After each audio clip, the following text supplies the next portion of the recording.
Hello friends, welcome or welcome back to my channel. I'm CS Jaspreet. I hope that you all are doing well and you're preparing for your December 2023 attempt.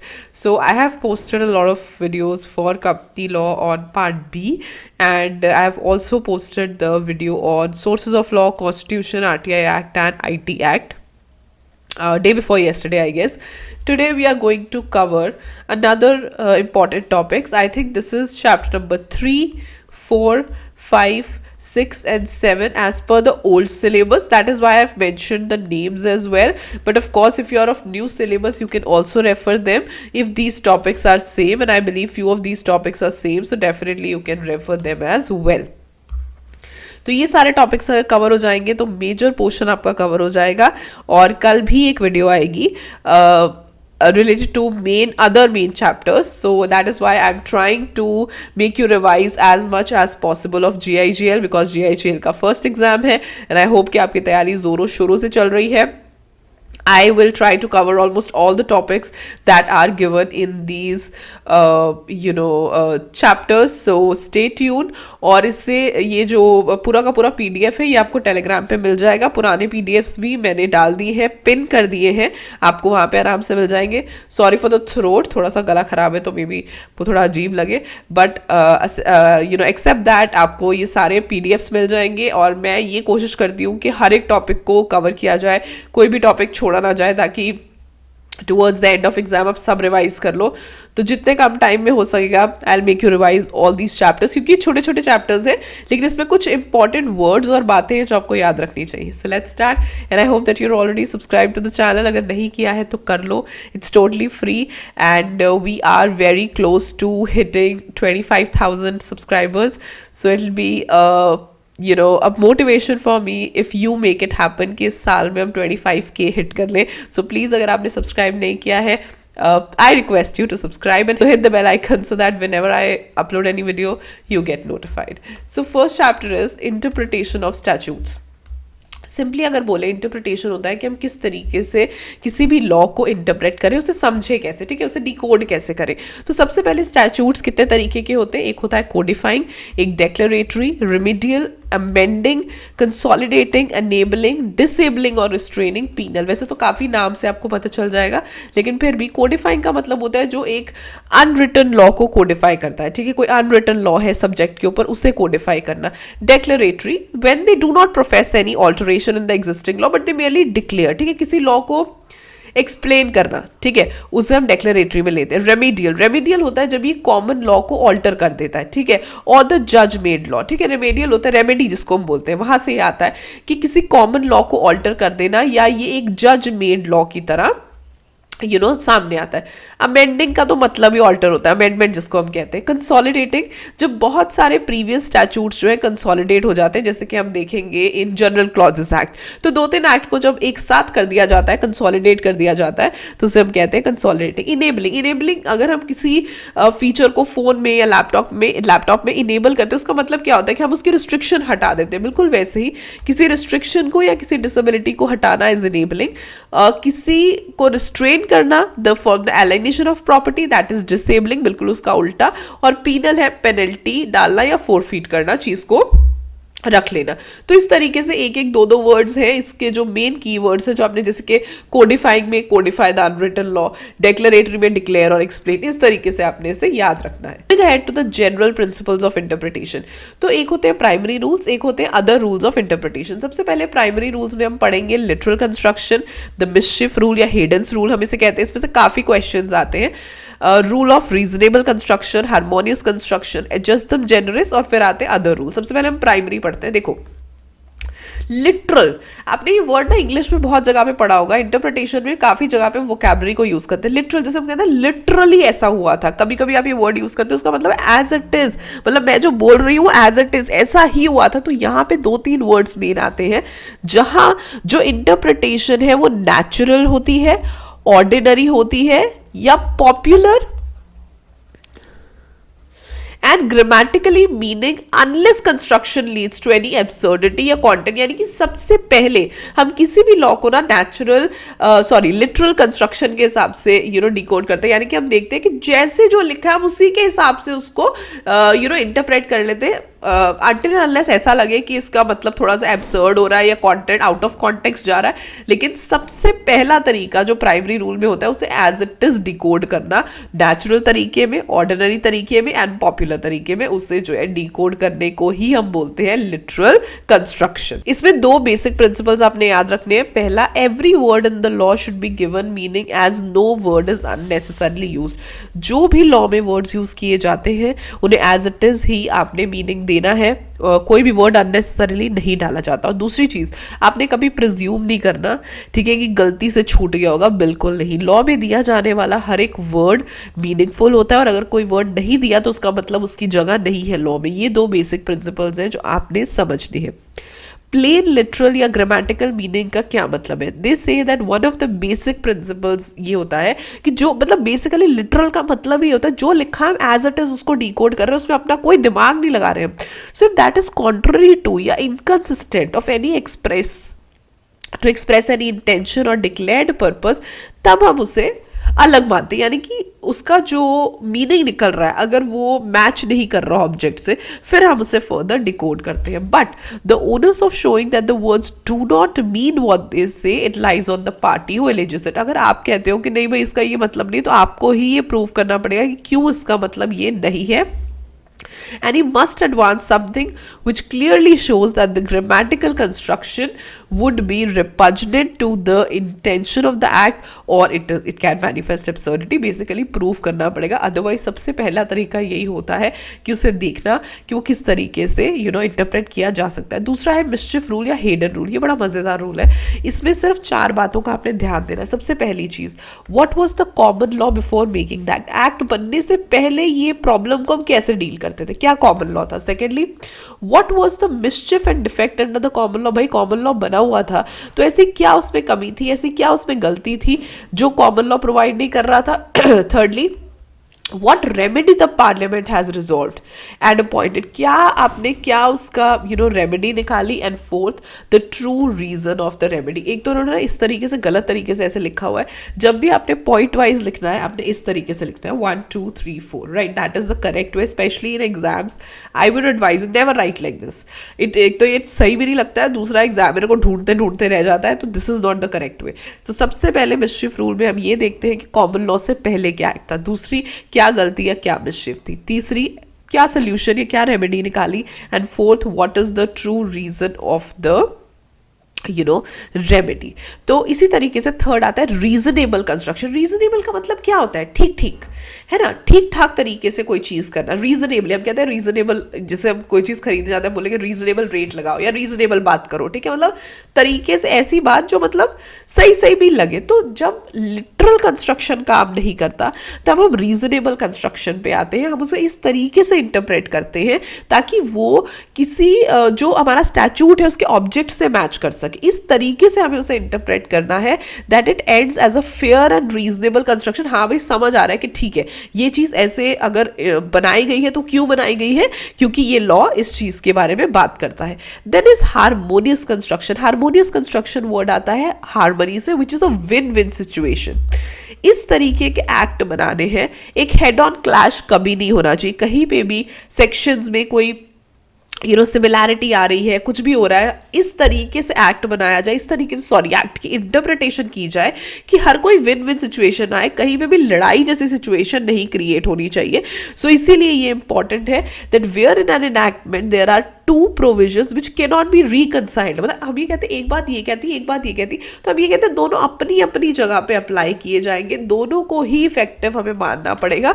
उसी को हम कहते हैं rule of harmonious construction. वहां हम ये नहीं कह सकते कि वहां ये कहते हैं यहाँ ये कहते हैं, ऐसा नहीं होता। जहां पे वो बात आ रही है, फॉर एग्जाम्पल जहां फर्स्ट बात आ रही है वहां वो एप्लीकेबल होगी, जहां सेकेंड बात आ रही है वहां वो एप्लीकेबल होगी। That is harmonious construction, right?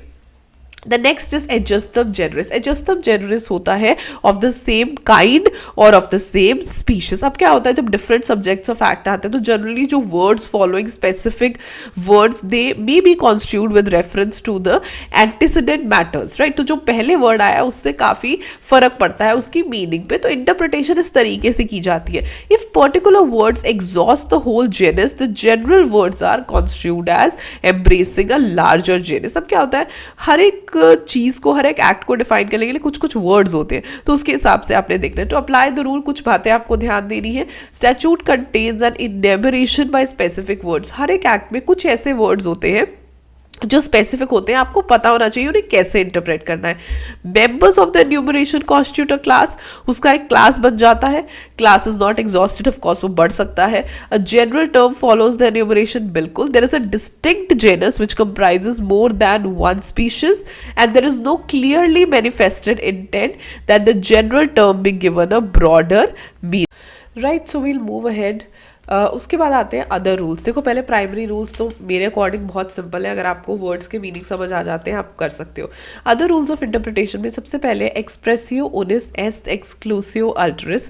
इसका मतलब ये है that express mention of one thing implies the exclusion of another. जैसे कि अगर फॉर एग्जाम्पल लिखा है कि दिस रूल या this section applies to only listed company, तो इसका मतलब ये सिर्फ लिस्टेड कंपनी पे एप्लीकेबल है, किसी और पे एप्लीकेबल नहीं है, ठीक है।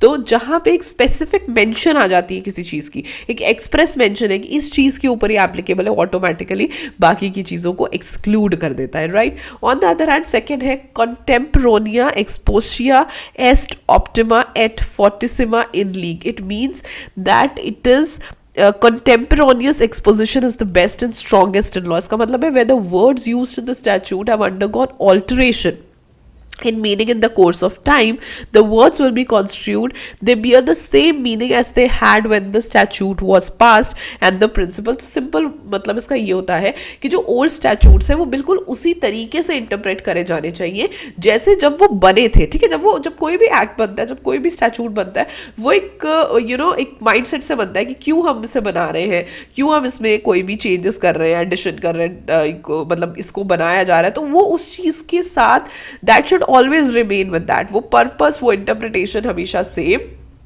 रहना चाहिए। The third is noscitur sociis. इसका मतलब है it is known by its associates. जो मीनिंग ऑफ वर्ड है वो उसके आगे पीछे के जो वर्ड्स हैं, जो उसके अकम्पनिंग वर्ड्स है या एसोसिएटिंग वर्ड्स है, उससे भी एक्सप्रेस किया जा सकता है, ठीक है। उससे कोई भी, जैसे हम कहते हैं ना कि अच्छा ये वर्ड है किस कॉन्टेक्स्ट में यूज किया गया, तो वो कॉन्टेक्स्ट भी देखना जरूरी है, उस हिसाब से भी आप इंटरप्रिटेशन कर सकते हो।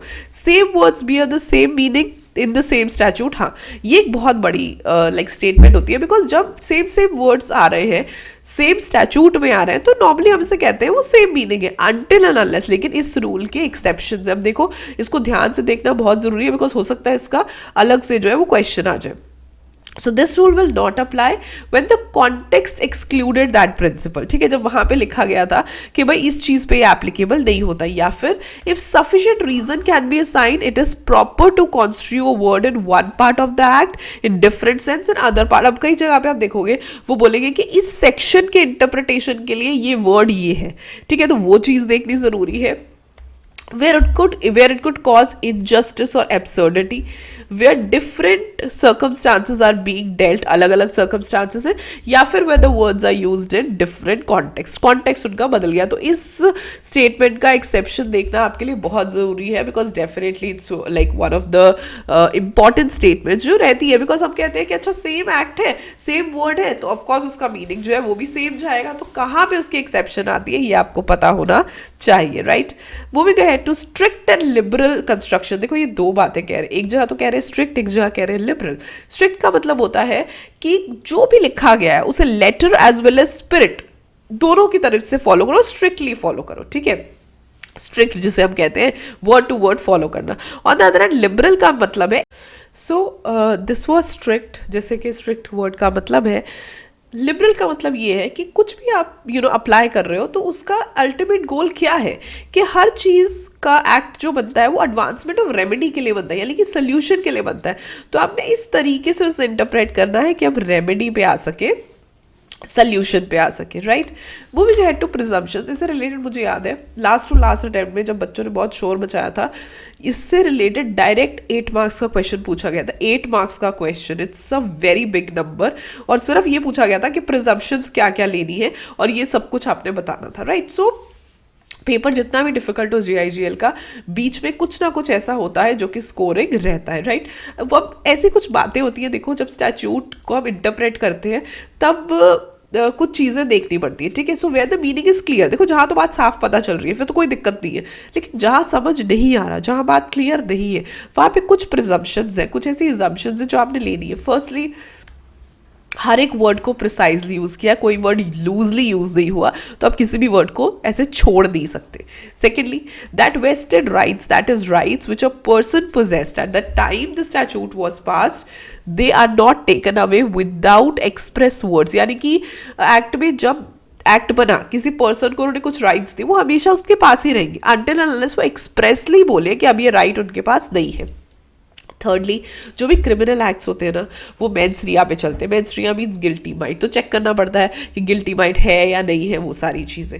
That the status is not affected by the statute, state is not affected by the statute unless it is expressly mentioned, ठीक है। that the statute is not intended to be inconsistent with the principle of international law, ठीक है। हमेशा ये चीज़ देखनी है कि वो कभी भी इंटरनेशनल लॉ के साथ क्लैश ना करे, ठीक है।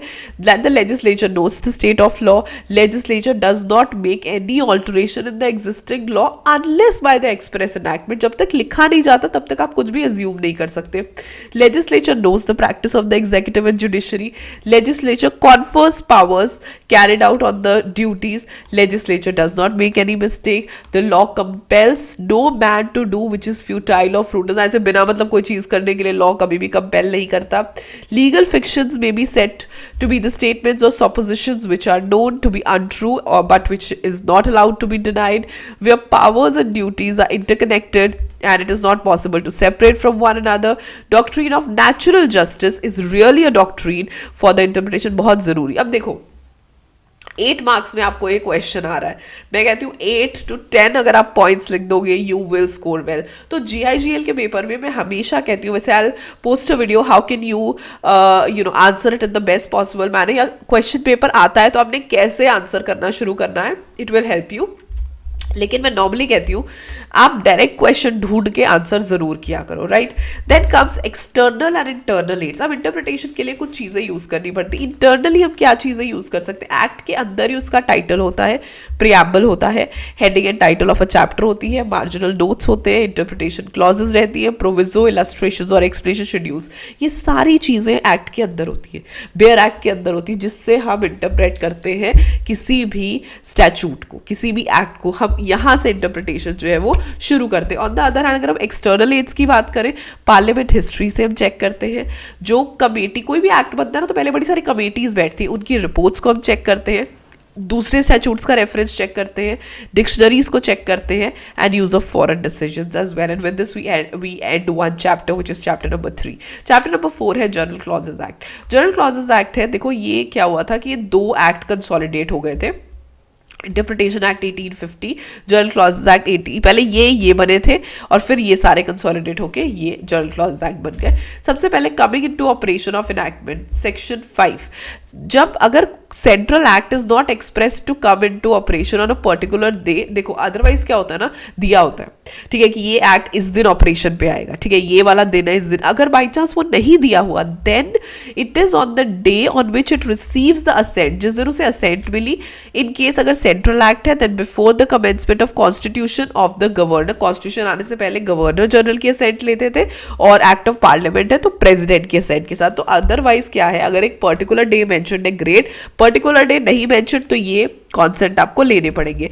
Unless the contrary is expressed, central act or regulation shall be construed as coming into operation immediately on expiration of the day preceding its commencement. जिस दिन वो क्या कहा, फॉर एग्जाम्पल अगर कहा आज कमेंस होगा तो कल, जैसे ही कल खत्म होगा उसकी कमेंसमेंट शुरू हो जाएगी। इफेक्ट ऑफ रिपील, अगर कोई एक्ट वापस ले लिया जाए, ठीक है, रिपील होता है तो फिर क्या होता है, सो रिपील शैल नॉट, कोई भी रिपील, कोई भी एक्ट अगर वापस लिया जाता है उससे revive anything not in force or existing at the time at which repeal takes place. Repeal से कोई भी चीज वापस से रिवाइव नहीं होगी या एग्जिस्टेंस में नहीं आएगी जो पहले ही नहीं थी, ऐसा कुछ नहीं होता। Affect the previous operation of that, कुछ अफेक्ट नहीं होता। Affect any right, privilege, obligation और लाइबिलिटी एक्वायर्ड, अगर कुछ नहीं होता, रिपील से ये कुछ नहीं होता। Affect any penalty, forfeiture, punishment incurred in respect of any offence committed against, देखो अगर रिपील होने से पहले पनिशमेंट दी जा चुकी है, फोरफीचर हो चुका है, पेनल्टी लग चुकी है, तो उस पर कोई असर नहीं होता। ये नहीं होता कि एक्ट रिपील हो गया तो वो सब भी खराब, नहीं, वो आज रिपील हुआ है, जो पहले डिसीजंस लिए जा चुके हैं वो ऐसे ही स्टैंड करेंगे। Affect any investigation, legal proceeding और रेमेडी, उस पर भी कोई फर्क नहीं पड़ेगा। Repeal of act making textual amendment in the act. अब आप कई जगह पे देखोगे कि एक्ट इस तरीके से रिपील किया जाता है कि उसमें टेक्सुअल अमेंडमेंट्स टेक्स्ट के फॉर्म में उसे चेंज कर दिया जाता है। तो उस केस में the text was amended bye express omission, चाहे उसे हटा लिया जाए, चाहे और इंसर्ट कर दिया जाए या सब्स्टिट्यूट कर दिया जाए, unless a different intention appears, the repeal shall not affect the continuous of any such amendment made by enactment so repealed and in operation at the time of, उससे कोई फर्क नहीं पड़ता, जो चेंजेस हो गए वो चेंजेस के साथ वो नए तरीके से चलने लग जाता है। रिवाइवल ऑफ रिपील्ड इनैक्टमेंट, अब जो पहले रिपील हुआ है क्या उससे रिवाइव किया जा सकता है? इन सर्टन सेंट्रल एक्ट या रेगुलेशन के टाइम पे made after the commencement of this act, it shall be necessary for the purpose of reviving either wholly और पार्शली एनी इनैक्टमेंट होली और partially repealed expressly to state that purpose. ठीक है, बताना पड़ता है कि भाई इसको अगर आप दोबारा रिवाइव कर रहे हो तो उसका पर्पस क्या है। ठीक है, पहले आप उसको रिपील करते हो, अब आप उसे रिवाइव कर रहे हो, उसका रीजन क्या है। This section applies to all the central acts after the 3rd day of January 1968, that's fine. Construction of references to repealed enactments, तो इसमें रेफरेंसेस के साथ कैसे हम काम करते हैं। जैसे after the commencement repeals and reenacts with or without modification any provision of a former enactment then references in any other. ऐसा होता है ना कि दूसरे एनैक्टमेंट्स में रेफरेंसेस होते हैं, unless be construed as references to the provision reenact। देखो फॉर एग्जाम्पल पहले एक सेक्शन था, ठीक है, सेबी में, उसको हम रेफर करते थे कंपनीज एक्ट में कि उस सेक्शन के हिसाब से आपने काम करना है। फिर वो सेक्शन जो है वो री इनैक्ट हो गया, उसमें कुछ चेंजेस आए, लेकिन यहाँ पे वो चीज सेम ही लिखी हुई है कि उस सेक्शन के हिसाब से आपने काम करना है। तो हाउ डज इट मैटर, जो चीज री इनैक्ट होगी अब हम री इनैक्टेड सेक्शन के हिसाब से काम करेंगे। जैसे हम रूल्स की बात करते हैं, जैसे जहाँ लिखा होता है एज मे बी प्रिस्क्राइब्ड, आज रूल कहता है कि फॉर एग्जाम्पल पेनल्टी 5,000 है, ठीक है, तो आप उसको इस अकॉर्डिंग लेंगे। कल रूल जो है वो अमेंड हो जाता है, री इनैक्ट होता है और अब वो कहता है कि पेनल्टी 10,000 है और एक्ट में एज इट इज लिखा है as may be prescribed, it's fine. वो एज मे बी प्रिस्क्राइब्ड में री इनैक्ट वाला पेनल्टी लेंगे, पहले वाला नहीं लेंगे। तो बेसिकली जहां पे एक्ट्स रिपील होते हैं, चेंज होते हैं, उसका कहीं रेफरेंस है, तो जो चेंज है उसका रेफरेंस बन जाता है, उसमें कोई फर्क, उसके लिए कोई स्पेशल वो नहीं लगवानी पड़ती कि अब तो ये चेंज हो गया, ऐसा कुछ नहीं है। That will stand as it is. Commencement and termination of time, तो ये बहुत सिंपल है। कमेंसमेंट होता है फ्रॉम से एंड टर्मिनेट होता है टू से, यानी कि स्टार्ट होती है कोई भी चीज फ्रॉम से और खत्म होती है टू पे। कॉम्प्यूटेशन ऑफ टाइम, तो टाइम को कैसे कैलकुलेट किया जाए। देखो वैसे तो ना सर्टन डेज गिवन होते हैं कि इतने दिन है उतने दिन है, तो जितने दिन दिए हैं उसके लास्ट डे के हिसाब से आपने उसे कंप्यूट करना, नेक्स्ट डे से चीजें शुरू हो जाएंगी। लेकिन कभी कभी क्या होता है कि you know for example the act of proceeding shall be considered, अगर कोर्ट क्लोज है, ठीक है, कोर्ट या ऑफिस अगर उस दिन क्लोज है तो हम उसका नेक्स्ट डे ले लेते हैं। ठीक है, दैट्स प्रीटी सिंपल। अगर हम कहते हैं कि इस दिन ये काम करना है और उस दिन कोर्ट या ऑफिस क्लोज है तो उसका इमीडिएटली नेक्स्ट डे हम मान के चलते हैं कि नेक्स्ट डे करना है। मेजरमेंट ऑफ डिस्टेंसेस, डिस्टेंस कैसे मेजर किए जाते हैं। So they shall be measured in a straight line on a horizontal plane, straight line on a horizontal plane. Pro rata, so where by enactment now you know excise, अच्छा pro rata होता है इनैक्टमेंट्स में कोई भी चीज़ अगर ली जा रही है ना तो वो इस तरीके से ली जाती है, क्वांटिटी के हिसाब से, वेट के हिसाब से, यू नो मेजर के हिसाब, जो जिस अकॉर्डिंग टैक्स एप्लीकेबल होगा या जीएसटी एप्लीकेबल होगी उस हिसाब से जो है उस चीज़ को लिया जाता है। जेंडर एंड नंबर, देखो जहाँ पे सिर्फ मेल लिखा हुआ है, मैस्कुलिन जेंडर है, that automatically includes female also, उसका मतलब ये नहीं है कि वो सिर्फ मेल पे एप्लीकेबल है। और जहाँ पे चीज़ सिंगुलर में लिखी गई है वहाँ प्लूरल भी ऑटोमेटिकली लग जाता है। इसमें भी काफ़ी क्वेश्चन आते हैं, तो it's pretty simple. Powers and functionaries हैं, power conferred to be exercisable from time to time, वो दिया होता है। The power may be exercise from time to time as occasion rise, जहाँ जहाँ पे पावर मेंशन है वो जहाँ जरूरत होगी वो पावर जरूर यूज करेंगे। Power to appoint to include power to appoint ex officio, कहीं पे भी चीज लिखी हुई है कि यहाँ पे इस पर्सन को पावर टू अपॉइंट है, वहां पे एक्स ऑफिशियोज को भी अपॉइंट किया जा सकता है। Power to appoint to include power to suspend और डिसमिस, अगर किसी के पास पावर है किसी को अपॉइंट करने की, उसी पर्सन के पास या उसी अथॉरिटी के पास पावर रहती है इस पर्सन को सस्पेंड करने की या डिसमिस करने की। सब्सटीट्यूशन ऑफ फंक्शनरीज, हाँ बिल्कुल, it shall be sufficient for the purpose of indicating the application of a law to every person or number of persons for the time being executing the function of an office, to mention the official title. बस आप ये बता दो कि भाई official title क्या है, उतना काफ़ी है। सक्सेसर्स, तो अगर हम सक्सेसर्स की बात करते हैं जो लाइक टेक ओवर करते हैं अपना बिजनेस या जो टेक ओवर करते हैं पोजीशंस को, तो that relates to any functionary या कॉर्पोरेशन हैविंग परपेचुअल सक्सेशन, तो बताना पड़ता है, right. You have to indicate कि कौन सक्सेसर बन रहा है in relation to the function corporations, you really have to mention that. Officials, chiefs and subordinates, तो ये कहते हैं कि it shall be sufficient for the purpose कि जो chief या superior है that shall apply to the deputies या subordinates also। जो law एक आपके boss के ऊपर applicable है, head के ऊपर applicable है, वो automatically juniors के ऊपर भी तो applicable होगा, तो same thing is that जो लॉ चीफ या सुपीरियर के ऊपर एप्लीकेबल होता है वही डिप्टीज या सबऑर्डिनेट्स के ऊपर भी एप्लीकेबल होता है।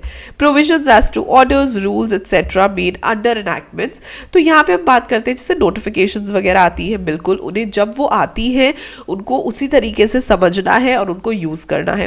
Power to issue, to include, power to add, to amend, vary, rescind notifications, orders. देखो जिस अथॉरिटी के पास, जिस फंक्शनरी के पास कोई पावर है किसी चीज को के रिलेटेड कोई इशू निकालने की, कुछ बताने की कि ऐसे करो ऐसे करो, वहां पे उनके पास ये भी पावर होती है कि already issued rule, order, enactment में वो कुछ ऐड कर पाए, उसे अमेंड कर पाए, उसे चेंज कर पाए या उसे वापस ले पाए, राइट। हमेशा याद रखना।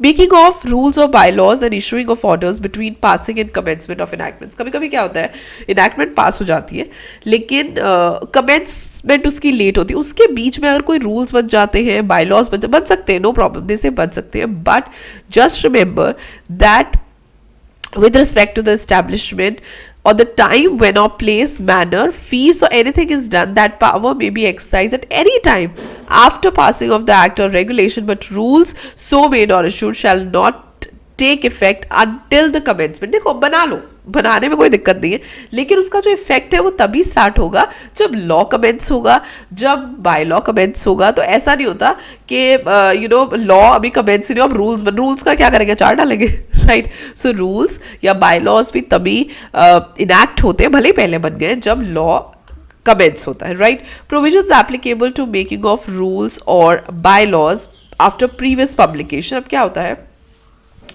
central act, power to make is expressed, right?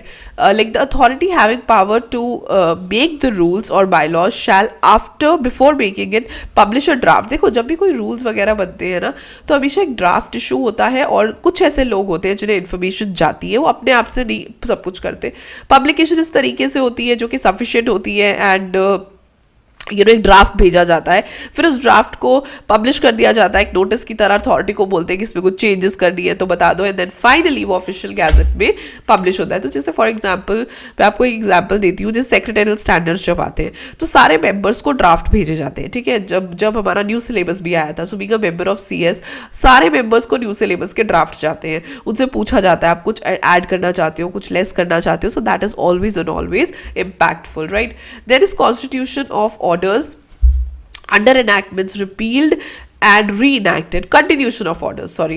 So they say that unless otherwise expressly say, any appointment, notification, order, scheme, form under the repealed act, it is not inconsistent, जब तक वो inconsistent नहीं है reenacted वाले के साथ, वो as it is रहेगा, राइट। तो क्या होता है, कभी कभी कोई चीज मॉडिफाई हो जाती है और वो फिर उसके साथ नहीं मैच कर रहा, फिर वो नहीं रहेगा, लेकिन अगर वो री इनैक्टेड प्रोविजन के साथ एज इट इज अच्छे से चल रहा है तो चलने दो, राइट। मिसलेनियस ये है, रिकवरी ऑफ फाइन्स, बिल्कुल रिकवरी ऑफ फाइन्स आपने करने हैं, imposed under any act, regulation, provision to offences under 2 और मोर एनैक्टमेंट्स। तो 2 और मोर एनैक्टमेंट्स में ये बस 2 बारी सेम ऑफेंस के लिए आप उसे पनिश नहीं कर सकते, बाकी it is up to you कि आप अगर अलग अलग प्रोविजन, अलग अलग गलतियां तो डेफिनेटली अलग अलग पनिशमेंट, सेम ऑफेंस के लिए 2 बार उसे पनिश नहीं कर सकते। बाय सर्विस ऑफ पोस्ट जो होता है, द एक्सप्रेशन सर्व या गिव या सेट जो होता है दैट इज इनफ, ठीक है। तो जब चीज चली गई है, letter containing the document, prepaying, posting, and unless contrary is there, हम ये इफेक्ट कर लेते हैं कि it would be delivered, right. तो जब चला गया हमारी तरफ से।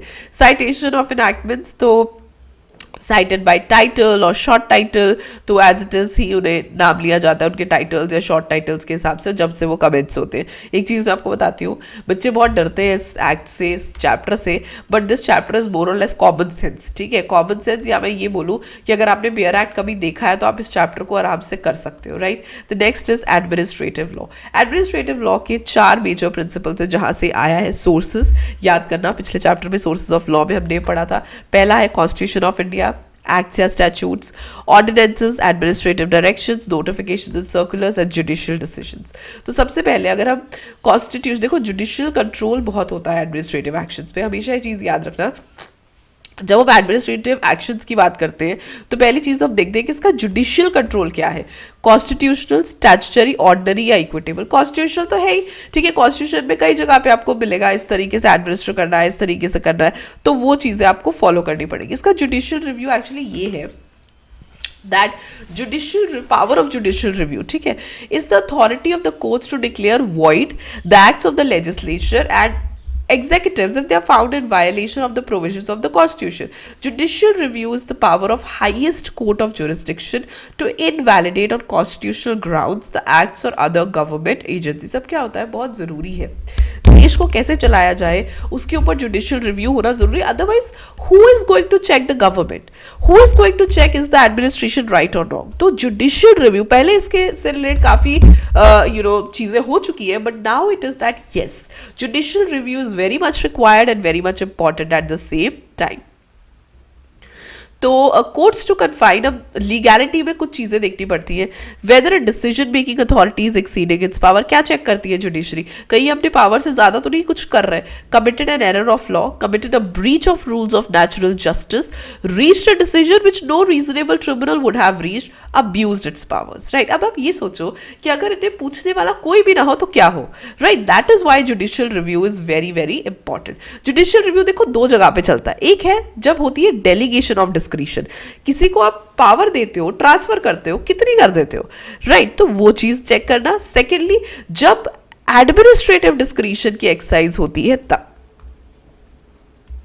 अगर हम डेलीगेशन की बात करें तो डेलीगेशन पे आप वायलेशन मत करो। In case of delegated legislation constitutional courts have often been satisfied with the vague or broad statements of policy, but usually it is not so in cases where administrative discretion has been conferred to the matters to fundamental rights, right. तो इस तरीके से judiciary review करती है कि कितना discretion आप दे रहे हो। और अगर हम बात करें एक्सरसाइज ऑफ डिस्क्रिशन पे, उस टाइम पे जुडिशरी 2 चीजें चेक करती है। पहली, authority is not exercise is discretion properly. कब देखो जुडिशरी को बोलने की जरूरत ही क्या है, अगर गवर्नमेंट ठीक से काम कर रही है, सब सही से चल रहा है, एडमिन बढ़िया, तो जुडिशरी क्यों बोलेगी? जुडिशरी तब बोलेगी जब अब्यूज ऑफ डिस्क्रिशन होगा, अपने पावर का मिसयूज होगा। जुडिशरी तब बोलेगी जब डिसीजन लिया जाएगा नॉन एप्लीकेशन ऑफ माइंड पे, ठीक है। अब्यूज ऑफ डिस्क्रिशन अब कैसे होता है, आप बोलोगे मैम कैसे होता है? सबसे पहले मैलाफाइड्स, मैलाफाइड्स होता है इंटेंशन, कोई काम करना एक गलत इंटेंशन से करना, एक बैड फेथ से करना, ठीक है। आप अपनी पोजीशन को मिसयूज कर रहे हो, आपको ये पावर मिल गई, अब आप गलत काम कर रहे हो, ठीक है, बैड इंटेंशन से कर रहे हो, बैड फेथ से कर रहे हो, ठीक है। दूसरा, इररेलेवेंट कंसिडरेशंस, मतलब statute confers power for one purpose and it's uses for different purpose, ठीक है, मतलब आपको पावर किसी चीज के लिए दिया, आप उसे किसी और चीज के लिए यूज करे जा रहे हो, that is also wrong. Leaving out relevant consideration, जो मतलब जिसे कहते हैं मतलब की बात तो कर नहीं रहे, वो ना करके और इधर उधर की चीजें करते रहना। Arbitrary orders, order should be based on facts and cogent reasoning, ठीक है। यहाँ पे क्या होता है, जुडिशरी को ध्यान देना पड़ता है। आप ऑर्डर कर रहे हो, कोई भी एडजुडिकेटिंग अथॉरिटी, वो ये नहीं है कि मतलब किसी भी चीज का मुंह उठा के जो भी बोलना है उसकी रीजनिंग होनी चाहिए। इम्प्रॉपर पर्पस इनका इम्प्रॉपर है। कलरेबल एक्सरसाइज ऑफ पावर, यानी कि दिखता कुछ और है, दिखने में वो वैलिड है लेकिन एक्चुअली में वो इनवैलिड है। Not compliance with procedural requirements and principal of natural justice, ना तो आप प्रोसीजर को फॉलो कर रहे हो ना नेचुरल जस्टिस को फॉलो कर रहे हो, या फिर अपनी जुरिस्डिक्शन को एक्सीड करना। इन कुछ तरीकों से हम ये सीखते हैं किस तरीके से अब्यूज ऑफ डिस्क्रिशन हो सकता है। 4 to 5 या 6 इसके अच्छे से आपने लर्न कर लेने हैं। सो नॉर्मली वी से नॉन एप्लीकेशन ऑफ माइंड क्या होता है, हम बोलते हैं ना ये अपना दिमाग यूज़ नहीं करता, व्हाट डज दैट मीन? तो पहली चीज़ है एक्टिंग अंडर डिक्टेशन, ठीक है, या हम कहते हैं ये ना उसकी सुन के काम करता है, ठीक है। जब कोई पब्लिक ऑफिसर या जब कोई हम, क्योंकि यहाँ पे हम बात कर रहे हैं जुडिशरी के बारे में या किसी भी अथॉरिटी के बारे में हम बात कर रहे हैं, अथॉरिटी में अगर एक अथॉरिटी जो है वो किसी की सुन के काम कर रही है, किसी अपना non application of mind use कर रही है, that is wrong. Secondly, self restriction, मतलब खुद को पता है कि मेरे पास ये पावर है लेकिन उसको यूज नहीं करना, सेल्फ रिस्ट्रिक्ट करना, that is also wrong. Acting mechanically and without due, अगर हाँ भाई ठीक है हम बैठे हैं, हमारा तो यही काम है, मतलब ये नहीं देखना कि कुछ अपनी तरफ से जो भी डिसीजन लेना है that is bad in law, उस तरीके से। दूसरा आता है स्टैट्यूटरी। स्टैट्यूटरी रिव्यू में दो पार्ट्स आते हैं, एक होते हैं statutory appeals, so there are some acts, ठीक है, आप अपील कर सकते हो अगर आप खुश नहीं हो। दूसरा है रेफरेंस टू हाई कोर्ट और स्टेटमेंट ऑफ केस, ठीक है, तो दूसरी चीज ये आती है कि आप हाई कोर्ट को रेफर कर सकते हो। एंड थर्ड इज ऑर्डिनरी और इक्विटेबल। ऑर्डिनरी या इक्विटेबल एक्चुअली रेमेडीज होती हैं, ऑर्डिनरी कोर्ट्स ऑर्डिनरी रेमेडीज देती हैं, रेमेडीज इक्विटेबल रेमेडीज होती है। वो कौन सी रेमेडीज होती है? फर्स्ट होता है इंजंक्शन। इंजंक्शन एक प्रिवेंटिव रेमेडी होती है, बेसिकली बीच में किसी जुडिशियल प्रोसेस को इन्वेड करना या threatening to invade the rights of another is restrained from continuing or commencing, ठीक है। इंजंक्शन एक बीच में एक प्रिवेंटिव रेमेडी लगाना, ठीक है। एक होती है प्रोहिबिटरी इंजंक्शन, जो कि मानी जाती है it forbids the defendant to do, मतलब कोई कुछ गलत कर रहा है उसको रोकना, उसको रोकने के लिए यूज की जाती है। अभी दो तरीके से होती है, एक होती है इंटरलॉक्टरी या टेम्पररी, जो कि इन बिटवीन होती है। नॉर्मली टेम्पररी जो होती है वो इस तरीके से कुछ टाइम के लिए होती है, कुछ फर्दर ऑर्डर के लिए, तब तक के लिए, कुछ टाइम के लिए इसको लगा दिया जाता है, इंजंक्शन को लगा दिया जाता है, सो that is called temporary, right, जो कुछ टाइम बाद खत्म हो जाती है, कुछ टाइम के बाद देखते हैं कि स्टेज ऑफ केस कैसा जाता है, उस तरीके से। परपेचुअल होती है फाइनल, जो पूरे के पूरे केस के लिए या फाइनली डिसाइड किया जाता है। Then it's mandatory. मैंडेटरी होती है कंपल्सरी, करना ही करना है, ठीक है। इसमें फर्स्ट वाली में क्या था, इट्स लाइक प्रोहिबिटरी, ठीक है, लेकिन यहां पे क्या है, लॉ कहता है कि आप बिल्कुल भी ये रॉन्गफुल एक्ट जो है वो कंटिन्यू नहीं कर सकते हो, इट इज लाइक दैट, ठीक है। Six declaratory action. Declaratory action होता है, जजमेंट्स होती है, they may be the appropriate remedy, कि डिक्लेयर कर देता है राइट्स है ये कोर्ट के without giving any further relief. Action for damages, या फिर यही होता है कि जो भी डैमेजेस है उसके खिलाफ एक्शन लिया जाता है। Then is principle of natural justice. देखो नेचुरल जस्टिस अब जो भी कहें फॉलो करना ही पड़ता है, ठीक है। नेचुरल जस्टिस फॉलो करते करते बहुत सारी चीजें होती हैं, जो जैसे कि fair rule against bias and rule of fair hearing, ठीक है। तो सबसे पहले ये आते हैं कि बायसनेस नहीं होती चीज। सबसे पहली बात है बायसनेस तीन तरीके से होती है जज में, बेसिकली जज बायस नहीं होना चाहिए जो डिसीजन मेकर है। पिक्यूनरी मॉनिटरी, ठीक है, उसका कोई फाइनेंशियल इंटरेस्ट नहीं होना चाहिए केस में जज का, ठीक है। सेकंड इज पर्सनल, उसका कोई पर्सनल इंटरेस्ट भी नहीं होना चाहिए, ऐसा ना हो कि उसके रिश्तेदार हो, ठीक है, फ्रेंड हो, पार्टी हो, जानकार हो, वो नहीं होना चाहिए, अदरवाइज ऑफ कोर्स वो उसके फेवर में डिसीजन देगा, तो ऐसा नहीं होना चाहिए। थर्डली सब्जेक्ट मैटर बायस। सब्जेक्ट मैटर बायस होता है कि जिस चीज के ऊपर लड़ाई हो रही है ना कहीं वो उसके कनेक्शन में आता है, ठीक है, कहीं ना कहीं वो उसके लिटिगेशन में आता है। लेकिन ये वाला जो बायस है ना, पिक्यूनरी और पर्सनल, तो आप प्रूफ कर दोगे, ये बायस प्रूफ करना थोड़ा सा मुश्किल है, तो चार कैटेगरीज में क्लासिफाई होता है। पहला है पार्शियलिटी और connection to the issue. Departmental bias हो सकता है, प्रायर अटरेंसेस या प्री जजमेंट ऑफ इश्यूज हो सकता है, एक्टिंग अंडर डिक्टेशन। ये चार केसेस हैं। लेकिन यहां पे ना एक चीज आपको देखनी पड़ेगी कि to disqualify the ground there must be intimate and direct connection between the adjudicator and issues। देखो इसको क्या होता है, अब देखो जजेस तो हर तरीके के केसेस लड़ते हैं, ठीक है। आप बोलोगे मैम ऐसे तो हम सबको ही सब्जेक्ट मैटर बायस में ले आएंगे, तो इसीलिए जो कनेक्शन होना चाहिए ना वो डायरेक्ट होना चाहिए। अगर डायरेक्ट कनेक्शन है तभी वो पर्सन को हम मतलब कि जज के उससे हटा सकते हैं, या हम कह सकते हैं कि भाई ये बायस है, इसको तो हम ये वाला केस नहीं देंगे, otherwise it is difficult, right. दूसरा है फेयर हियरिंग, मतलब कि ऑडी ऑल्टरम पार्टनर जैसे हम कहते हैं कि फेयर हियर करना, मतलब कोई भी पर्सन, इवन जो अक्यूज होते हैं उन्हें भी फेयर टाइप ऑफ हियरिंग होती है। वो कैसे, सबसे पहले राइट टू नोटिस, आप उसको नोटिस तो दोगे ना कि भाई आके अपना केस प्रेजेंट करो, ठीक है। You really can't start the case, the जज कांट स्टार्ट द केस कि हाँ भाई कंप्लेंट आ गई, ऐसा नहीं होता। अगर आपने सीपीसी सीआरपीसी पढ़ा है, नोटिस बाकायदा जाता है, राइट। सो पहला है उस पर्सन को राइट टू नोटिस। दूसरा प्रेजेंट केस एंड एविडेंस, बिल्कुल वो अपने केस को प्रेजेंट करेगा, एडवोकेट के थ्रू एविडेंसेस लेके आएगा, बिल्कुल।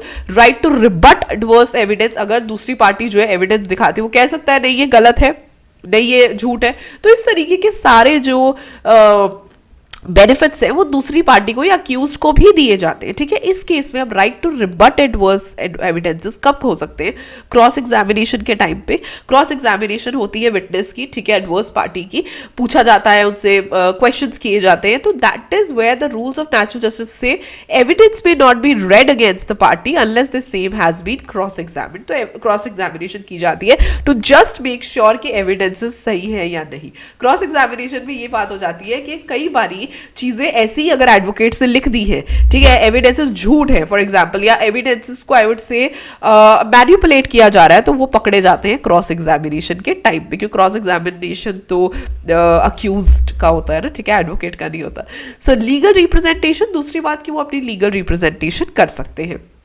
डिस्क्लोजर ऑफ एविडेंस, बिल्कुल वो अपने एविडेंसेस को डिस्क्लोज कर सकते हैं। स्पीकिंग ऑर्डर्स, अब क्या होता है, reason decision may be taken to make a decision which contains a reason. देखो कोई भी डिसीजन लिया जाता है, कोई भी, भले ही बेल देनी है बेल नहीं देनी, कंपनसेशन देनी है कंपनसेशन नहीं देनी, वो हमेशा एक रीजन डिसीजन आता है, ये बात आप हमेशा याद रखो, ठीक है। बिना रीजन के डिसीजन नहीं दिए जा सकते, राइट। उसके बाद आता है there are certain reason. Supreme Court laid the foundation of sound administrative process. देखो हर तरीके से कोशिश करी जाती है कि हर चीज़ को प्रोवाइड किया जाए। तो सबसे पहले आता है स्टैट्यूटरी एक्सक्लूजन प्रिंसिपल। ये है actually these are the exceptions of natural justice. हम कहते हैं नेचुरल जस्टिस तो हर जगह पे एप्लीकेबल है, बिल्कुल नहीं, ठीक है। नेचुरल जस्टिस के भी एक्सेप्शंस हैं। This is one of the most important topics of this topic related to natural justice, क्योंकि नॉर्मली हम ये सोचते हैं नेचुरल जस्टिस तो सबको दिया जाता है, नहीं, कुछ केसेस में नेचुरल जस्टिस नहीं मिलता। पहला स्टैट्यूटरी एक्सक्लूजन, जहां पे एक्टर ने लिखा है कि भाई हम इससे नहीं पूछेंगे, हमने नहीं सुनना इससे, ठीक है, हम अपना डिसीजन ले लेंगे। तो जहां पे एक्ट बता रहा है कि नेचुरल जस्टिस फॉलो करने की कोई जरूरत नहीं है, वहां पे मत फॉलो करो। इमरजेंसी के केस में हम रुकेंगे नहीं कि भाई ये बंदा आएगा अपनी जस्टिफिकेशन देगा। इमरजेंसी के केस में, अर्जेंसी या इमरजेंसी के केस में अगर नेचुरल जस्टिस नहीं हो सकता तो ना सही जो भी एक्शन है वो लिया जाता है, ठीक है। इंटरिम डिसिप्लिनरी एक्शन, कभी भी केसेस जो चलते हैं ना जिनका फाइनल डिसीजन से पहले कभी कभी इंटरिम डिसीजन आते हैं। फॉर एग्जांपल इंटरिम डिसीजन में वो थोड़ा बहुत कंपनसेशन लगा देते हैं, ठीक है, पार्टी को। तो उस केस में क्या होता है, उस केस में मतलब इट्स नॉट इंपॉर्टेंट कि हम उसे नेचुरल जस्टिस प्रोवाइड करें, कभी कभी तो आते ही नहीं है अक्यूज्ड कोर्ट्स में। तो ये होता है कि ठीक है फाइनल के टाइम पे तो आप दे ही सकते हो, ठीक है। तो इंटरिम डिसिप्लिनरी एक्शंस जो होते हैं उस टाइम पे नहीं लिया जाता। एकेडमिक इवैल्यूएशन, स्कूल्स या कॉलेजेस में से अगर किसी स्टूडेंट को निकाल दिया जाता है तो वहाँ पे नहीं ली जाती दिस नेचुरल जस्टिस फॉलो नहीं होता। अगर वो निकाल देते हैं कि भाई इनकी परफॉर्मेंस ठीक नहीं है तो ठीक है, we have to follow them. Impracticability, जैसे यहाँ पे एक ये एग्जांपल आता है कि फॉर एग्जांपल मास कॉपिंग हुई है, बहुत सारे बच्चे, तो ये थोड़ी कि एक एक को बुला के सुनेंगे, इम्प्रैक्टिकल है, उस केस में भी नेचुरल जस्टिस नहीं यूज होगा, ठीक है। तो ये आपने जरूर लर्न करने हैं, it is one of the most, क्योंकि ना डायरेक्ट टॉपिक्स में, डायरेक्ट क्वेश्चन में ज्यादातर 8 मार्क्स का जो क्वेश्चन आता है, 2 क्वेश्चन आए थे 8 मार्क्स के उस टाइम पे, 16 मार्क्स मान लो आप। नॉर्मली ये होता है कि पॉइंट वाइज क्वेश्चन पूछ रहा है, तो ऐसी चीजों को आपको अच्छे से लर्न करना है। Effect of failure of natural justice, अगर नेचुरल जस्टिस फॉलो ना हो, देखो जनरली स्पीकिंग तो ये चीज होती है कि एक वॉइडेबल ऑर्डर मीन्स की ऑर्डर जो लीगली वैलिड होता है from the Inception, like valid होता है शुरू में, लेकिन जब पकड़े जाते हैं, जब पता चलता है, तब वो वॉइड होता है। वॉइड अब इनिशियो होता है जो शुरू से ही वॉइड है वॉइड अब इनिशियो होता है जो शुरू से ही वॉइड है। तो अब ये बताओ कि अगर नेचुरल जस्टिस नहीं लगाया तो क्या होगा। तो यहाँ पे ना ये वाला पैराग्राफ सबसे इंपॉर्टेंट है।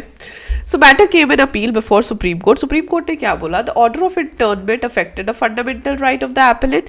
The court ruled definitely that an order infringing a constitutional without hearing the party, it would be void ab initio and ineffectual to bind the party. So the Supreme Court held where hearing is obligated by the statute which affects the fundamental right of a citizen, the duty to give hearing is important and the failure is fatal, right? तो basically वो ये कहते हैं void या void ab initio technically एक तो देखो case के ऊपर डिपेंड करता है, दूसरा अगर आप शुरू में फॉर एग्जांपल एक्ट ने बोला था इनकी सुननी है और आपने नहीं सुनी और आप अपना ही करे जा रहे हो तो आप तो शुरू से ही गलत हो। टेक्निकली अगर आप एक्ट कह रहा है कि भाई इनको प्रिंसिपल ऑफ नेचुरल जस्टिस देना है, इनकी बात सुननी, और आप नहीं सुन रहे हो, भाई हम तो नहीं सुनेंगे, उस केस में क्या होगा, इट्स वॉइड एब इनिशियो, राइट। तो इस तरीके से सुप्रीम कोर्ट ने डिसीजन लिया। फिर आती है बारी लाइबिलिटी की। लाइबिलिटी डिपेंड करता है, अगर हम लाइबिलिटी स्टेट की बात करें या गवर्नमेंट इन कॉन्ट्रैक्ट, तो गवर्नमेंट के साथ अगर कॉन्ट्रैक्ट है must be made in the name of president or governor, executed on behalf of president or governor, ठीक है। Person duly authorise by governor, ठीक है, वही एग्जीक्यूट करेगा कॉन्ट्रैक्ट को। तो ये चीजें देखनी। इफेक्ट ऑफ वैलिड कॉन्ट्रैक्ट, अगर आप ये देखते हो कि the remedy for breach is simply suit for damages, ठीक है। अगर कोई रेमेडी क्या होती है कि डैमेजेस जितने आपके हुए हैं उसका आप केस कर दो। क्वासी कॉन्ट्रैक्चुअल लाइबिलिटी होती है, person lawfully does anything for another person, ठीक है, delivers anything to him and enjoys the benefit, the latter is bound to make the compensation to the former. Even वो कहते हैं कि अगर आपने रिटर्न में नहीं भी लिया तो भी अगर आपने किसी ने आपके लिए कुछ किया है और आपने उसका बेनिफिट रीप किया है, आपको उसे कंपनसेट करना ही पड़ेगा, right. Suit against state and torts, ये हम टॉर्ट्स में डिटेल में पढ़ेंगे, right.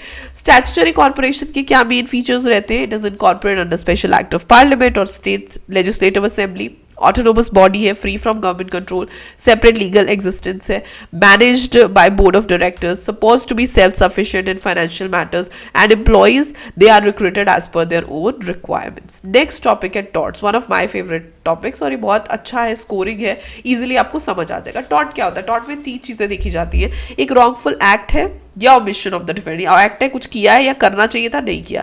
Wrongful act must result in causing legal damage. अब हर एक रॉन्गफुल एक्ट, क्योंकि ये ना सिविल रॉन्ग है, एक्चुअली टॉर्ट होता है सिविल रॉन्ग, जैसे हमारे गली मोहल्ले में कोई चीज हो गई, ठीक है, तो पहली चीज तो रॉन्गफुल एक्ट है। दूसरी चीज वो लीगल डैमेज में ऐसे नहीं है भाई हमारे साथ नहीं हो, हमारे सेंटिमेंट्स हर्ट हो गए, लीगली वो डैमेज होना चाहिए। एंड थर्डली कोई लीगल रेमेडी भी होनी चाहिए। सबसे पहले ऑफ कोर्स रॉन्गफुल एक्ट आता है, गलत चीज होनी चाहिए, किसी का राइट ऑफ रेप्यूटेशन अफेक्ट हुआ है, बॉडीली सेफ्टी इफेक्ट हुई है, फ्रीडम अफेक्ट हुआ है, definitely you can go to the courts. Legal damage होना चाहिए। देखो अब ये चीज़ बहुत ज़रूरी है, हर एक डैमेज, अब हमें बहुत चीज़ें डैमेज लग सकती है, अरे मुझे बहुत बुरा लग रहा है, बट जरूरी नहीं कि लॉ को भी वो बुरा लगे। तो 2 मैक्सिम्स इसमें यूज होते हैं, damnum sine injuria, injuria sine damage. तो सिंपल चीज़ है, डैमेज का मतलब है डैमेज, इंजूरिया का मतलब है इंजरी, साइन का मतलब है विदाउट, ठीक है। तो डैनम जो है हार्म, लॉस या डैमेज हुआ है, ठीक है, इंजूरिया है, इन्फ्रिंजमेंट हुई है। Man may have suffered damage yet no action because the damage is not in the interest that is protected by law, ठीक है, लॉ उसको रिकॉग्नाइज नहीं करता, तो उसे हम नहीं कंसिडर करते। भाई तुम्हें बुरा लग रहा है, तुम्हें डैमेजिंग लग सकता है, लेकिन हो सकता है कि वो लॉ ने रिकॉग्नाइज नहीं किया, तो हम उसे नहीं लेते। On the other hand injuria sine damage, injury हुई है बिना डैमेज के, राइट, डैमेज कोई नहीं है लेकिन इंजरी हुई, इन्फ्रिंजमेंट हुई लॉ की, यहां पे आप जा सकते हो। इंजरी या आप वर्ड यूज करो इन्फ्रिंजमेंट, इंजूरिया इज इन्फ्रिंजमेंट, ठीक है। डैमेज हुआ लेकिन इन्फ्रिंजमेंट नहीं हुई लॉ में, तो this is not recognisable as a tort.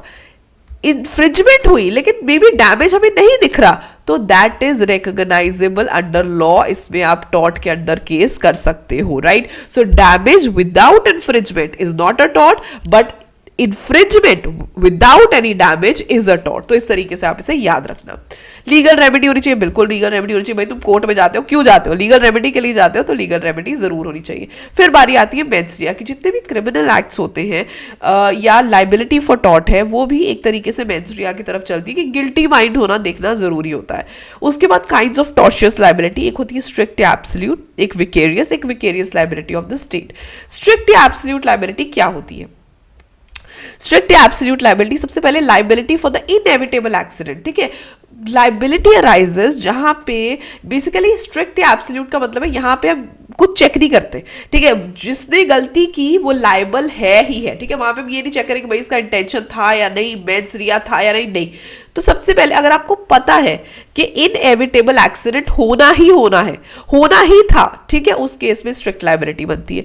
Inevitable mistake, ऐसी गलती जिसे हम माफ नहीं कर सकते, या फिर vicarious liability for wrongs by others, जैसे कि हम उसमें लेते हैं कि फॉर एग्जांपल गवर्नमेंट सर्वेंट है, ठीक है, he was not even sitting in the car, लेकिन ड्राइवर ने एक्सीडेंट कर दिया, तो automatically he is also responsible. So inevitable accident, inevitable mistake and liability for others, ठीक है। उसके बाद ये केस आया था रायलेंस वर्सेस फ्लेचर का, जिससे ये पता चलता है, स्ट्रिक्ट लाइबिलिटी कैसे होती है? कहते हैं दो चीजें होती है। रायलैंड वर्सेस फ्लेचर में हमने दो बातें सीखी। पहला, escape from the place which the defendant has occupation और over which has a control to place which is outside his occupation likely to do mischief if it escapes. तो एक भाग जाना, ठीक है, ऐसी जगह पे कुछ करना एंड भागने का उसके पास स्कोप है कि वो बाहर ही कुछ कोई चीज कर रहा है अपने एरिया से या अपने एरिया के अराउंड कर रहा है, उसके कंट्रोल में वो जगह है, ठीक है। दूसरा, non natural use of land. अगर आप लैंड को वैसे यूज करते हो फिर कुछ गड़बड़ हो जाती है, वो अलग चीज है, लेकिन आप लैंड को नॉन नेचुरली यूज कर रहे हो। आप मतलब कि खोद खोद के रेजर्वॉयर्स बना रहे हो, जबकि वहां आप नहीं बना सकते रेजर्वॉयर। ये केस वही था, Rylands versus Fletcher, I believe आपको याद होगा। उसके बाद आता है एक्सेप्शंस टू स्ट्रिक्ट लायबिलिटी। लेकिन ऐसी भी चीजें होती है जहां पे स्ट्रिक्ट लायबिलिटी नहीं लगती। देखो, इंटेंशन जानना भी जरूरी है, ठीक है। कहां नहीं लगती? पहली बात, damage due to natural use. अगर देखो, अगर जहां पे पॉन्ड बनाना है वही पॉन्ड बनाया, उसकी वजह से कुछ गड़बड़ होगी तो हम उसको रिस्पॉन्सिबल कैसे ठहराएं? ठीक है, वो तो नेचुरल यूज ही कर रहा था ना। सेकेंड चीज, कॉन्सेंट ऑफ द प्लेंटिफ। दूसरा जो पर्सन है वो भी अपना कॉन्सेंट दे रहा है। एक्ट ऑफ थर्ड पार्टी, किसी थर्ड पार्टी ने कर दिया, स्टैच्यूटरी अथॉरिटी ने कर दिया। एक्ट ऑफ गॉड, जिसके ऊपर OMG की पूरी पिक्चर बनी थी, आपको पता होगा। एक्ट ऑफ गॉड में आप किसी को पनिश नहीं कर सकते, अर्थक्वेक आ जाए, कैलामिटी आ जाए, कोई भी पनिश नहीं हो सकता, right. Escape due to plaintiff's own default. Plaintiff की गलती की वजह से सब कुछ हुआ है, उस केस में भी हम जो डिफेंडेंट है उसके ऊपर स्ट्रिक्ट लायबिलिटी नहीं लगा सकते, राइट। विकेरियस लायबिलिटी कहां पे बनती है? यानी कि एक पर्सन की गलती दूसरे के साथ कैसे रिलेट हो जाती है? Principal and agent. अगर एजेंट गलती करता है तो प्रिंसिपल ऑटोमेटिकली पनिश होगा, ठीक है। Principal and agent.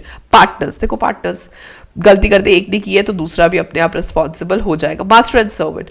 Master and servant में देखो, liability of a person is independent of his own wrongful intention.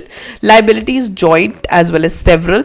अब पता है क्या होता है, क्यों हम इन लोगों को एक साथ लेते हैं? बिकॉज वी अज्यूम कि ये लोग जो मास्टर है या जो प्रिंसिपल है वो पूरी तरीके से गवर्न कर रहा है मास्टर एजेंट को, प्रिंसिपल एजेंट को, मास्टर सर्वेंट को। इसलिए एम्प्लॉयर एंड इंडिपेंडेंट कॉन्ट्रैक्टर, इस केस में भी प्रॉब्लम्स आ जाती है। इंडिपेंडेंट कॉन्ट्रैक्टर के केस में भी वैसे नॉर्मली देखो, अगर देखा जाए तो इंडिपेंडेंट कॉन्ट्रैक्टर में हम बोलेंगे कि कैसे ही वो, क्योंकि लाइबल नहीं है, वो इंडिपेंडेंट है। लेकिन कुछ ऐसे केसेस हैं जहां पे एम्प्लॉयर इंडिपेंडेंट कॉन्ट्रैक्टर के केस में फंस जाता है। अगर employer authorises him to commit the tort, उसने ऑथोराइज किया, या स्ट्रिक्ट लायबिलिटी का टॉर्ट है, या नेग्लिजेंस ऑफ इंडिपेंडेंट कॉन्ट्रैक्टर। देखो, फिर भी कहीं ना कहीं आपको देखना पड़ता है कि वो अपने आप से तो नहीं करा। जहां पे वो नॉन लाइबल कहां होता है? जहां देखो एम्प्लॉयर ने अपनी तरफ से सब कुछ किया, अपॉइंटमेंट का ध्यान रखा, लेकिन एट द एंड कॉन्ट्रैक्टर की ही गलती है। तो इन केसेस में देखना पड़ता है कि गलती अल्टीमेटली किसकी है। Liability for the acts of servant, बिल्कुल। A wrongful act is authorized by the employer. Wrongful and unauthorized mode of doing such act is, ठीक है। देखो, कोर्स ऑफ एम्प्लॉयमेंट में नॉर्मली लाइबिलिटी हो ही जाती है अगर एम्प्लॉयर ही रॉन्गफुल एक्ट करवा रहा है या मोड गलत है। एक्ट सही है लेकिन मोड गलत है, तो दे आर रिस्पॉन्सिबल। उसके बाद आता है, ये इंपॉर्टेंट है, पर्सनल सेफ्टी एंड फ्रीडम के ऊपर कौन कौन से टॉर्ट्स हो सकते हैं? Battery, assault, bodily harm, false imprisonment, malicious prosecution, nervous shock and defamation. ये क्या होता है? देखो, सबसे पहले होता है बैटरी। देखो, तो सबसे पहले होता है बैटरी। बैटरी क्या होता है? Battery is something that happens after assault, ठीक है। बैटरी होता है जब दो चीजें यहां पे आती, use of force without plaintiff's consent, force use करना without any lawful justification, because यहां पे एक आता है सेल्फ डिफेंस, लेकिन आप फोर्स यूज कर रहे हो प्लेंटिफ के कॉन्सेंट के बिना। दूसरा, आपके पास कोई लॉफुल जस्टिफिकेशन नहीं है, उस केस में जो है बैटरी चार्ज होती है इन द सेंस कि बैटरी वाली टॉर्ट यूज होती है। अब यहाँ पे आप ये भी बोल सकते हो फोर्स तो कुछ नहीं से थोड़ा सा है, डजंट मीन दैट, थोड़ा बहुत नहीं, लीगल डैमेज है तो लीगल डैमेज है, तो आप टॉर्ट इसे मान सकते हो। असॉल्ट होता है जो बैटरी से पहले होता है। असॉल्ट क्या होता है?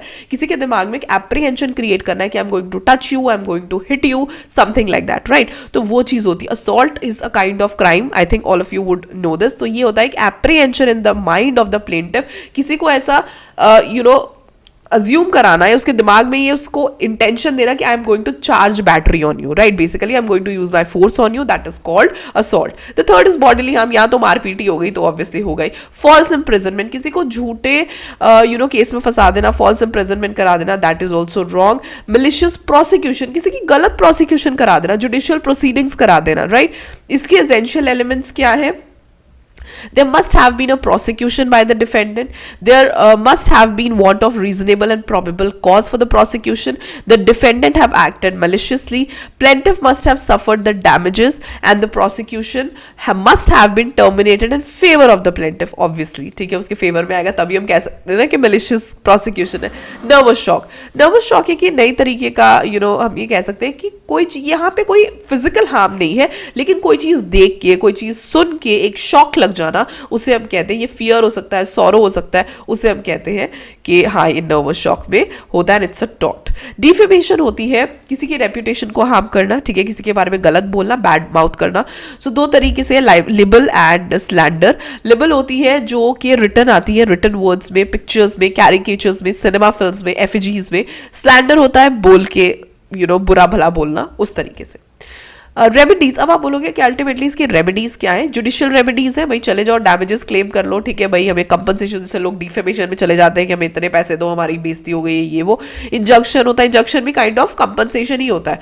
स्पेसिफिक रेस्टिट्यूशन ऑफ प्रॉपर्टी, इनकी प्रॉपर्टी को रेस्टिट्यूट कर लो, अटैच करवा लो, बेच दो, ले लो कंपनसेशन, ठीक है, दैट इज जुडिशियल रेमेडी. लेकिन ऑलरेडी कोर्ट्स में इतने केसेस हैं, इतने प्रॉब्लम्स हैं, वो कहते हैं हर चीज के लिए कोर्ट जाने की कोई जरूरत नहीं, आप एक्स्ट्रा जुडिशियल रेमेडीज यूज करो. एक्स्ट्रा जुडिशियल रेमेडीज में होता है सेल्फ डिफेंस, ठीक है. सेल्फ डिफेंस आई थिंक आप सबको पता है, लेकिन फोर्स रीजनेबल होनी चाहिए. आप किसी को मार के नहीं बोल सकते कि सेल्फ डिफेंस कर लिया मैंने, ठीक है. तो अनरीजनेबल या अनलॉफुल यूज ऑफ फोर्स नहीं करना. फॉर द टाइम बिंग आप जितना रीजनेबल फोर्स लगा के खुद को बचा सकते हो बचाओ. Prevention of trespass. कोई आपकी प्रॉपर्टी में एंटर कर रहा है, आप पहले मुंह से बोलो, नहीं जाता है, आप उसको पुश कर सकते हो. अगेन अनरीजनेबल फोर्स नहीं होनी चाहिए. Re entry on land. कोई रॉन्गली डिस्पोज ऑफ कर दी किसी ने प्रॉपर्टी, उसको वापस से लेना तो आप जाके बात करके ले लो, ठीक है.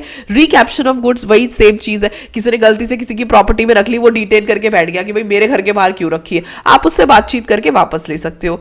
Abetment of nuisance. लड़ाई झगड़े हो रहे, कोर्ट में जाने से पहले आपस में बात कर लो, ठीक है. वो कहते हैं जैसे आप खुद से इनिशिएट मत करो इन चीजों को. जैसे वो कहते हैं फॉर एग्जाम्पल नेबर का ट्री हमारे घर में आ रहा है, पहले आप उसे नोटिस दे दो कि भाई अपना ट्री कटवा ले, ठीक है.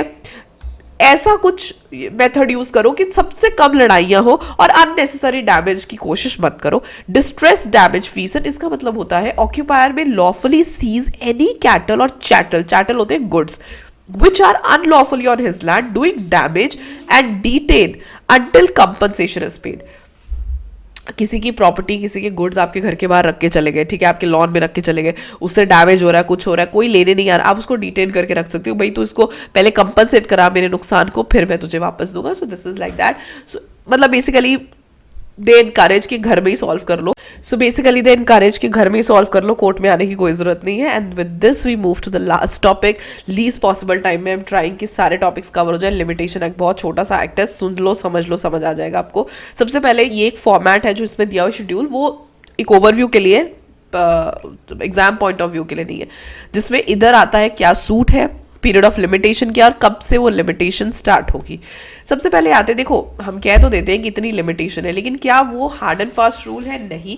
लिमिटेशन का जो टाइम है वो इंक्रीज किया जा सकता है अगर आप एक सफिशिएंट कॉज दे देते हो. आपने हमेशा देखा होगा कि हर जगह पे जहाँ पे लिमिटेशन होती है कि इतने दिनों में करना है, फिर कहते हैं नहीं इसको बढ़ा भी सकते हैं अगर सफिशिएंट एंड जेन्युइन कॉज. देखो क्योंकि देयर आर ऑलवेज चांसेस कि कोई सफिशिएंट रीजन हो, कोई कॉज हो, तो वो डेफिनेटली बताया जा सकता है. Continuous running of time. एक बार अगर टाइम स्टार्ट हो जाता है वो कंटिन्यूसली रन करता रहता है, ठीक है. So time when once it has commenced, it has started to run in any case will not cease by any reason of subsequent event. बाद में होने वाले इवेंट से वो रुकता नहीं है. कुछ ऐसी चीजें जब वो रुकता है वो हम डिस्कस करेंगे. वो ये है, आपने पीरियड ऑफ लिमिटेशन को काउंट कैसे करना है. कहते हैं कुछ ऐसे दिन होते हैं और एक्सक्लूशन ऑफ टाइम होता है जो आपने करना है. वो कौन से? सबसे पहले computation of period of limitation of suit, appeal और एप्लीकेशन. सूट, अपील या एप्लीकेशन के केस में जिस दिन से वो period of the limitation, period of limitation is the day when the period of limitation is to be record, ठीक है. So it's excluded which the day which is excluded in computing. जिस दिन limitation decide होती है ना, वो दिन छोड़ के उसके अगले दिन से बेसिकली डिसाइड होता है. अगर हम अपील की बात करें, एप्लीकेशन फॉर लीव अपील या अपील की बात करें, रिविजन या रिव्यू की बात करें, तो जिस दिन तक हमें कॉपी ऑफ डिक्री नहीं मिलती, एक्चुअली कोर्ट से निकलवानी पड़ती है कॉपीज, तो कोर्ट से निकलवानी पड़ती है कॉपीज, ठीक है। तो ऐसा नहीं होता कि जाके बोलोगे हाँ जी कॉपी दे दो तो वो दे देंगे, ऐसा नहीं होता, इट टेक्स टाइम। तो जितने दिन वो कॉपी ऑफ डिक्री या सेंटेंस या ऑर्डर नहीं मिलता उतने दिन एक्सक्लूड कर दिए जाते हैं। Again leave of appeal from decree और ऑर्डर, अगर फाइनल डिसीजन का फर्दर अपील करना है उसके लिए भी हमें कॉपी ऑफ जजमेंट निकलवानी पड़ती है, उसमें भी टाइम लगता है। तो जितने दिन तक वो निकलती नहीं है, जब तक हमें कॉपी नहीं मिलती उतने दिन हम पीरियड ऑफ लिमिटेशन में नहीं लेते। उसके बाद application to set aside an award, कभी कभी क्या होता है time required for obtaining a copy of award, again वही चीज है, अगर आप कॉपी निकलवा रहे हो उस तरीके से। उसके बाद exclusion which leave to sue or appeal as a pauper is applied for, like if he says कि मैं तो अफोर्ड ही नहीं कर पा रहा था ऐसा वैसा, तो वो भी टाइम एक्सक्लूड कर देते हैं। विदाउट जुरिस्डिक्शन, देखो टाइम बोनाफाइड विच इज मतलब आप कोर्ट करे जा रही है उसको ले लिया उसने केस, जबकि उसका वो जुरिस्डिक्शन ही नहीं है, वो टाइम भी तो आप हटाओगे ना, बिकॉज इसमें उस पर्सन की कोई गलती नहीं है।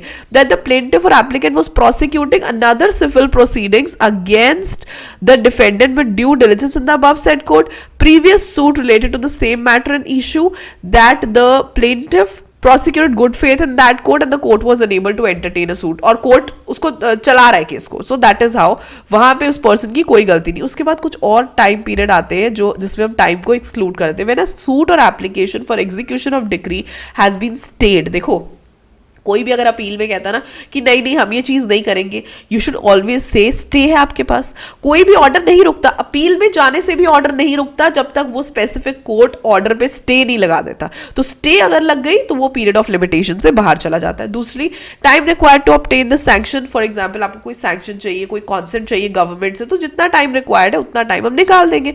अगर एग्जीक्यूशन ऑफ डिक्री है बाय रिसीवर, इंटरिम रिसीवर है, लिक्विडेटर है, period beginning from date of institution of such proceeding ending with the expiry of 3 months from the date of appointment। अब किसी को अपॉइंट करना है, बेसिकली लिक्विडेटर को करना है, तो जब से वो केस शुरू हुआ है जिस दिन तक, 3 मंथ्स उन्हें देते हैं कि भाई इसमें आप अपॉइंट कर लो, और वो टाइम ऑफ लिमिटेशन से निकाल देते हैं। Time during which a proceeding to set aside has been prosecuted shall be exclude, बिल्कुल सेट असाइड हो रहा है तो भी। Defendant has been absent from India, ये बहुत इंपॉर्टेंट चीज है। आप बोलोगे कि वो 3 साल की लिमिटेशन थी, वो बंदा भाग गया, 3 साल बाद आ गया, वो बोलेगा मेरा तो लिमिटेशन खत्म हो गया, बिल्कुल नहीं। अगर वो इंडिया में था ही नहीं तो प्रोसिक्यूट किसको करना है, राइट? तो उतना टाइम भी हम उसमें से निकाल देते हैं। फर्दर ये केसेस आते हैं in case of death of a person before the right to institute a suit accrues, अगर उसका पहले ही उसकी डेथ हो जाती है तो जितने टाइम तक उसका जो लीगल रिप्रेजेंटेटिव है, ठीक है, of a disease such suit, जब तक वो इंस्टीट्यूट करने नहीं आता, राइट, तो इसलिए वो चीजें देखनी पड़ती हैं। वे सूट और application is based on any fraud और मिस्टेक ऑफ द डिफेंडेंट और respondent, period of limitation shall not begin to run until they have discovered the fraud और मिस्टेक और could be reasonably be vigilant to discover. देखो जब तक पता ही नहीं चलता है तब तक आप कैसे कोई भी पीरियड ऑफ लिमिटेशन चलाओगे, तो पता तो चलना चाहिए, right? Further it is effect of acknowledgement, देखो एक्नॉलेजमेंट बड़ी जरूरी है, क्राइम हुआ नहीं हुआ पता तो चले, पहले एक्नॉलेजमेंट इज पता चलना, तो वैलिड एक्नॉलेजमेंट होनी देखो जरूरी है। आप ये बोलो क्राइम हुआ पता ही नहीं चला, पहली चीज एक्नॉलेजमेंट है, देयर मस्ट बी एडमिशन या एक्नॉलेजमेंट हो जाए कि हाँ भाई कोई सिविल कोई चीज गलत हुई है या क्राइम हुआ है। दूसरी चीज, such acknowledgement must be in respect of कोई प्रॉपर्टी की तरफ से हो सकता है, कोई राइट की तरफ से हो सकता है। तीसरी चीज, it must be before the expiry of limitation, and fourth, it must be in writing and signed by the party against whom, ठीक है, वो लिख के देता है कि भाई हाँ ऐसे मेरे साथ ये चीजें हुई है, उस चीज को हम लेते हैं, ठीक है। Effect of payment on account of debt और इंटरेस्ट ऑन लीगेसी, तो now they say before the expiration of the prescribed period by the person liable to pay debt or legacy or his agent duly authorized, a fresh period of limitation shall be calculated when the payment was made। तो जब payment हो गई है तब से हम fresh period जो है लेके आते हैं। जो actually they say where mortgage land is in possession of the mortgagee in receipt of rent or produce, such land shall be deemed to be a payout, ठीक है। तो बेसिकली mortgage land अगर उसके मॉर्टगेजी के पास है, उसके पोजेशन में, तो एक तरीके से रेंट की तरह काम करता है। Debt does not include money payable under a decree और order of court for the purpose of this section. तो ये चीजें देखनी पड़ती है। Computation of time mentioned in instruments, तो उस हिसाब से हम ग्रेगोरियन कैलेंडर ही उसको रेफर करते हैं। Computation of acquisition of ownership by possession, यहाँ पे एक्चुअली ये कहते हैं कि अगर कोई चीज, अगर ईजमेंट्स जिन्हें हम कहते हैं, use of light, air, way, water course, अगर 20 ईयर्स से ज्यादा हो रहा है तो ऑटोमेटिकली वो उसी पर्सन का हो जाता है। ठीक है, गवर्नमेंट के केस में हम 30 ईयर्स ले लेते हैं। ठीक है, तो एक्यूजिशन हो जाती है बाय पोजेशन कि भाई ये तो मेरे पोजेशन में ही है 20 साल से, तो ये मेरा ही हो गया, तो वो एक्यूजिशन की तरह आ जाता है। अगर हम गवर्नमेंट की बात करें तो 30 ईयर्स हो जाते हैं। फिर आता है limitation and writs under constitution. बिल्कुल लिमिटेशंस है, रिट्स है जिन्हें यूज किया जा सकता है। अब उसके इस टॉपिक के बाद ना एक टेबल आता है, शेड्यूल आता है, वो एग्जाम पॉइंट ऑफ व्यू से इतना जरूरी नहीं है पर आपको पता होना चाहिए। This is again a very important topic. ये लास्ट टॉपिक है चैप्टर का। बहुत बच्चे इसको छोड़ के चले जाते हैं बट इसमें सिर्फ क्वेश्चंस आते ही आते हैं। सबसे पहले सबसे लंबा टाइम पीरियड होता है 30 ईयर्स की लिमिटेशन, जो कि दी जाती है फॉर एग्जाम्पल ये 3 ही सूट्स है जिनमें 30 साल की लिमिटेशन है। Suits by mortgagors for redemption और recovery of possession of immovable property, because of course immovable property है तो भाई बहुत सालों के लिए दोगे। Suits by mortgagee for foreclosure, जल्दी खत्म करने के लिए। सूट्स बाय और on behalf of central government और any state government including Jammu and Kashmir. दूसरी लिमिटेशन आती है 12 साल की। 12 साल की नॉर्मली है। ये various kinds of suit related to immovable property, trusts, endowments इनमें होते हैं। 3 ईयर्स ज्यादातर होते हैं जो अकाउंट से रिलेटेड है, कॉन्ट्रैक्ट से रिलेटेड है, डेक्लेरेटरी सूट से रिलेटेड है, या डिक्री, इंस्ट्रूमेंट्स, मूवेबल प्रॉपर्टी से रिलेटेड है। बिटवीन 1 to 3 ईयर्स भी होते हैं जिसे टॉट्स हो गए या मिसलेनियस में, जिनमें मतलब इतना ज्यादा कोई बड़ा हम ये नहीं कह सकते कि कंपनसेशन बहुत ज्यादा या बहुत बहुत ही बड़ा कोई मतलब बुरी बात हो गई तो उस चीज में हम ले लेते हैं। और सबसे कम आते हैं 90 to 10 days। आई रिमेंबर एक अटेम्प्ट में क्वेश्चन आया था मैक्सिमम लिमिटेशन कितनी है और मिनिमम कितनी। मैक्सिमम लिखनी थी 30 ईयर्स और मिनिमम लिखनी थी 10 ईयर्स। मिनिमम होती है 10 years. It is prescribed for leave to appear and defend a suit. Summary procedure में बेसिकली से यूज किया जाता है। For appeals against a sentence of death passed by court और सेशन कोर्ट, वो 30 डेज होता है। सेकंड अपील के लिए नॉर्मली 60 डेज होता है। तो इस तरीके से आप करते हो। And with this we end all the topics, right. I hope कि ये वीडियो आपको हेल्पफुल लगी हो, यूजफुल लगी हो। And again sorry for the voice, थोड़ा गला बंद है आज, but yes I have tried to cover 3, 4, 5, 6, 7 technically 5 chapters आज हमने कर लिए। So they are more than enough अगर आप यहाँ से भी कर। And trust me, I have covered all the topics. Study material में से कोई टॉपिक नहीं छोड़ा मैंने। सारे टॉपिक्स ये छोटे छोटे चैप्टर्स के कर लिए हैं मैंने। इन्हें ध्यान से देख लो, वीडियो को ध्यान से देख लो, and you will be able to attempt the paper in the exam. So I hope this video helps. अच्छी लगी तो लाइक करना, चैनल को सब्सक्राइब कर दो, फटाफट 25K हो जाए। And I will see you tomorrow with another set of lecture of important chapters. All the best, bye bye.